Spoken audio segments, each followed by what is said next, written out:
Alors que j'étais dans la pièce, j'ai reçu un merveilleux témoignage au sujet d'une sœur chrétienne qui est avec nous ce soir. Elle était dans la ligne de prière ce matin. Prions pour quelqu'un d'autre. Et dans sa chambre, une pièce sombre, il y a le souper du Seigneur, le dernier souper du Seigneur. Il se trouve que le soleil ne peut jamais pénétrer dans la pièce. Et c'est ainsi qu'à 3 heures cet après-midi, ce halo de lumière qui est apparu lorsque nous avons terminé de prêcher sur les âges de l'Église ici, mais ayant plutôt les couleurs de l'arc-en-ciel, est venu juste sur la tête du Seigneur Jésus. Elle l'a observé pendant quelques instants, puis elle est allée le dire à sa sœur, d'après ce que j'ai compris.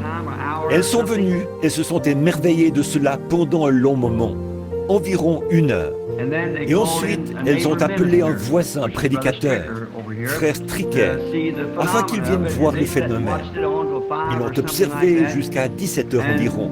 Puis on a demandé au prédicateur de prier, mais il lui semblait qu'il ne pouvait pas prier, ou quelque chose comme cela. Peu de temps après, quelqu'un a donné un message, et ils avaient donné leur interprétation de ce que cela signifiait. Et le message disait qu'ils avaient mal interprété, qu'ils ne l'avaient pas donné correctement. Je crois que c'est juste, n'est-ce pas, Sir Bruce? Ils ne l'avaient pas donné correctement.